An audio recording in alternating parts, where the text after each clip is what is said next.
আবার একটা trip plan নিয়ে বেরিয়ে পড়লাম। এবারের গন্তব্যস্থল আসাম। আসামের আবার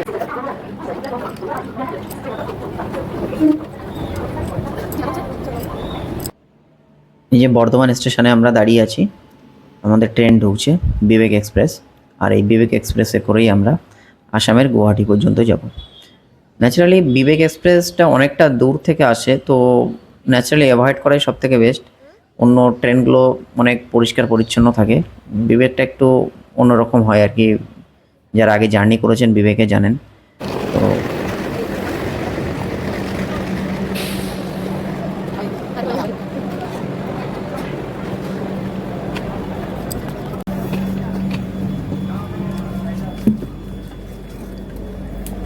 কত আছে এটা? আমাদের 69-70 এদিকে।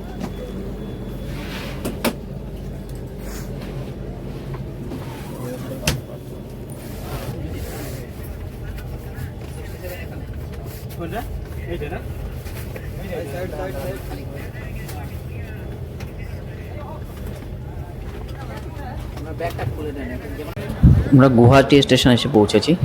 এই গুয়াহাটি থেকে এখান থেকে যাব কাজিরাঙ্গার উদ্দেশ্যে। আবার চলো, গুয়াহাটি বাস টার্মিনাস থেকে আমরা কাজিরাঙ্গার উদ্দেশ্যে বাস ধরছি আর কি। সবাই উঠছি এক এক করে, একের পর এক লাইন দিয়ে উঠছি।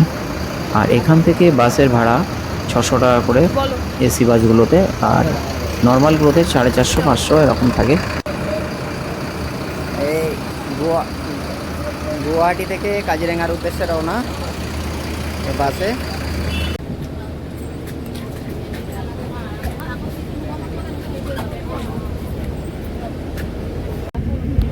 বাসে আমরা সবাই নিজের যার মতো সিট নিয়ে বসে গেছি।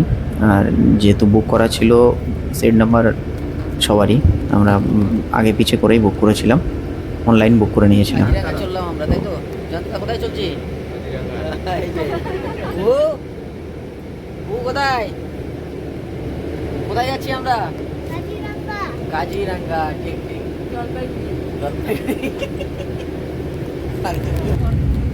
গুয়াহাটি থেকে আমাদের বাস 3:30-র সময় স্টার্ট করলো। আমরা এই গুয়াহাটি টাউনের উপর দিয়েই যাচ্ছি। এখান থেকে যেতে মোটামুটি 4 থেকে 5 ঘন্টা মিনিমাম লাগে। তো যারা যাবেন সেভাবে আগে হোটেল বুক করে নেবেন, না হলে ওখানে গিয়ে রাতে হোটেল পাওয়াটা একটু কষ্টকরই হয়ে যায়। তো চেষ্টা করবেন যাতে আগে থেকে হোটেলটা বুক করে নেওয়া যায়। আর যেতে যেতে খুব সুন্দর মনোরম দৃশ্য, পাহাড়ের ওপর দিয়েই যাচ্ছি, ছোট ছোট পাহাড়, তার ওপর দিয়ে যাচ্ছে আমাদের বাসটা।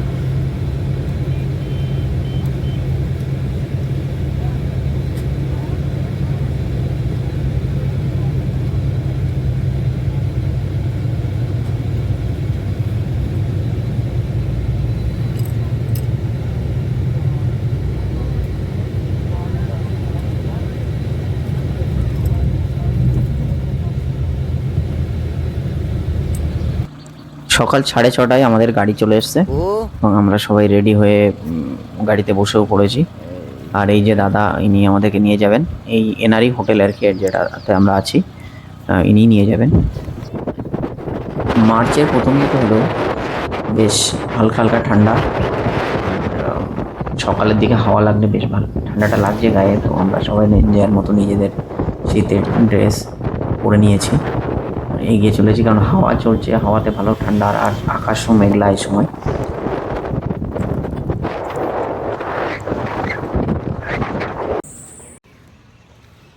এটা হচ্ছে এন্ট্রি পাসের লাইন, কাজিরাঙ্গা ফরেস্টের এন্ট্রি পাস লাইন। এখানে এন্ট্রি পাস করানোর পরে ক্যামেরার জন্য পার হেড 100 টাকা করে দিতে হবে। আর এদের আরও চার্জ আছে, সেগুলো হচ্ছে জিপের জন্য 2300 টাকা। আচ্ছা, ওদের যে গাইড যাবে তার জন্য 200 কত, আর পার হেড 150 টাকা করে এন্ট্রি পাস। তো এই নিয়ে 750। আমাদের 5 জনের গ্রুপ আছি, আমরা 5 জনের ওই টোটাল ওদের এক্সট্রা কস্ট যেটা 900 টাকা, 900 সামথিং নিয়েছে। আর বাকি জিপের জন্য 2300 টাকা নেয় এরা। আর এটা অ্যাকচুয়ালি সেন্ট্রাল কাজিরাঙ্গা যে ফরেস্ট, সেই ফরেস্টের সাফারির জন্য, সেন্ট্রাল ফরেস্ট আর কি। আর মানে 4-5টা জন আছে এর। তো মেনলি আমরা যেখানে এখান থেকে যে সাফারিটা হয় সেটা হচ্ছে সেন্ট্রাল ফরেস্টের। আর চাইলে অন্যজনও যেতে পারেন। তো তার জন্য ফার্স্ট যে মর্নিং শিফটের যে সাফারি সেটা হচ্ছে কাজিরাঙ্গা সেন্ট্রাল জোনের। একটা পাহাড় আছে।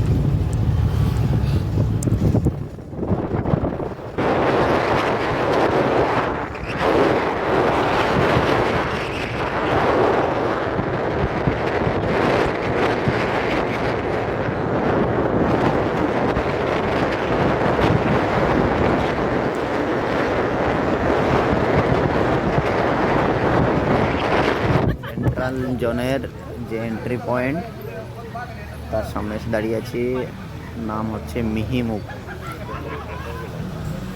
এখানে একের পর এক গাড়ি সব লাইন দিয়ে দাঁড়িয়ে আছে পরপর।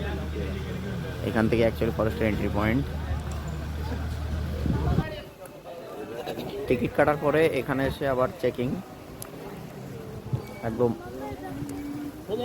মাহি যে গেটটা দেখালাম সেখানে এটা এন্ট্রি পয়েন্ট। এটা কি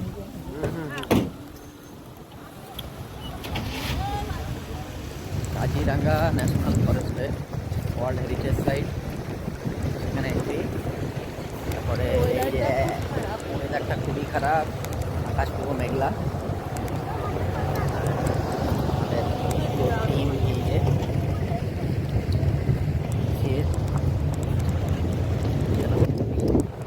কেমন লাগছে?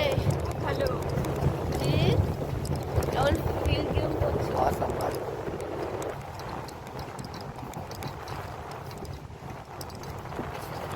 বেশি কথা বলে না, চুপ করে থাকে।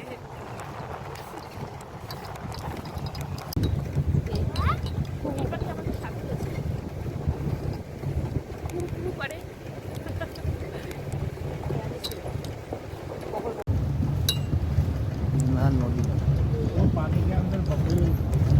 हाँ बफेलो जंगली महेश। और लेफ्ट साइड में किधर? इधर इधर इधर इधर इधर वहाँ भी है तो राइनो। ওই উপরে ডাঙাতে দেখো একদম। हाँ पानी में तो बफेलो, ऊपर में भी। কাজিরাঙ্গা ফরেস্টে ফার্স্ট দেখতে পেলাম এক শৃঙ্গ গন্ডার। খুব কাছ থেকেই দেখা যাচ্ছে, তবুও 50 থেকে 60 মিটার দূরে ওরা আছে। আর দূরে ওখানে দেখা যাচ্ছে প্রচুর মহিষ আছে জলটাতে, অনেকটা দূরে, ওটা প্রায় 1 কিলোমিটারের উপরে দূরে। আর অনেক বড় জলাশয়। আর আমাদের ব্যাক টু ব্যাক গাড়ি দাঁড়িয়ে আছে পিছনে, আগেও এরকম গাড়ি চলছে সব। প্রচুর প্রচুর এখানে এখানে হরিণ দেখা যাচ্ছে। দেখুন একটা হরিণ দেখা যাচ্ছে এখানে। এরকম ছোট ছোট সব ওই ঘাসের মধ্যে মধ্যে লুকিয়ে আছে। প্রচুর হরিণ, প্রচুর হরিণ এখানে।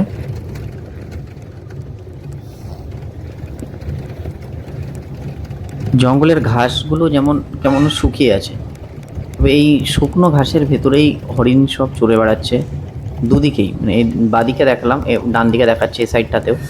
এদিকটাতে আবার কিছু কিছু জায়গাতে মহিষ বড় বড় ঘাসের ভেতরে লুকিয়ে আছে। ওরা ওর ভেতরে খাচ্ছে, ঘুরে বেড়াচ্ছে, যেটা খুব কাছ থেকে আর কি দেখা যাচ্ছে। তো এমনি রাস্তা দিয়ে গাড়ি চললে ওরা একটু ভয় পায় এবং একটু ডিস্ট্যান্সে ওরা চলে যায়। দেখতে দেখতে আবার এই দুটো মহিষ দেখা যাচ্ছে, এরা খুব কাছে চলে এসছে, এখান থেকে দেখা যাচ্ছে। এই যে ডাকটা দিয়েছে,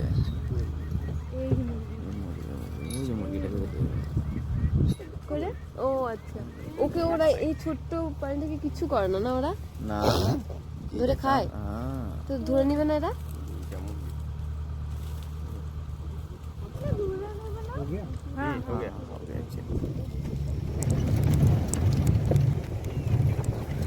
ওটা ঘোরার দোষ না, ওটা আগে থেকেই প্রবলেম ছিল।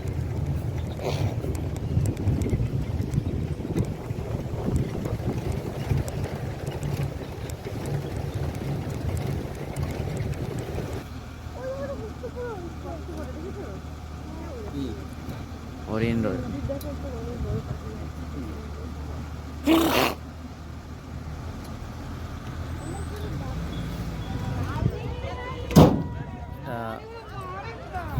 সেন্ট্রাল ফরেস্টের মিডিলে একদম এখানে ওয়াচ টাওয়ার। ওয়াচ টাওয়ার, এখানে সবাই দাঁড়িয়ে আছে, প্রচুর ভিড় আছে, প্রচুর পুলিশ। এই ওয়াচ, এটা ওয়াচ টাওয়ার। ওয়াচ টাওয়ার চাইলে সবাই দেখতে পারেন সব কিছু, চারিদিকটা ঘুরে দেখতে পারেন।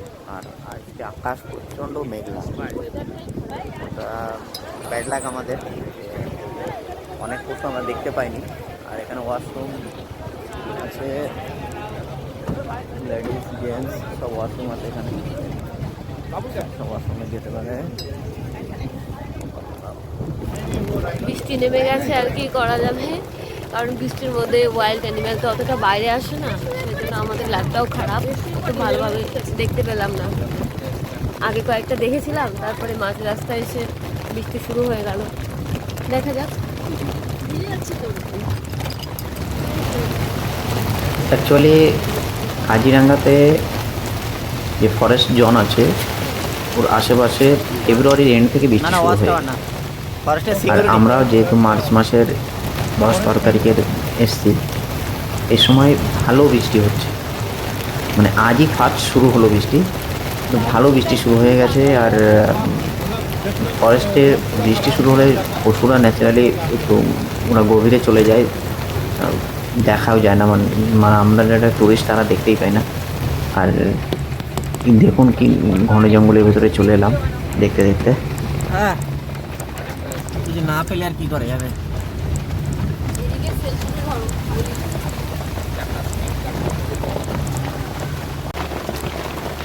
এই বৃষ্টির ভেতরেও জলাশয়ের ধারে অনেকটা দূরে দেখুন গন্ডার দেখা গেল, একটা এক শৃঙ্গ গন্ডার। আর এই যে দুজন দেখা যাচ্ছে এরা হচ্ছে মহিষের বাচ্চা, আর কি, ছোট ছোট এরা আছে এই সাইডটাতে। আর ওই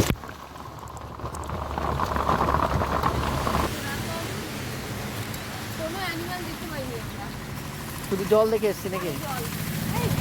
ও পাখি তাড়াতে যাচ্ছে। আর কিছু বলতে পারছো না? হ্যাঁ, খাবার খুঁজছি।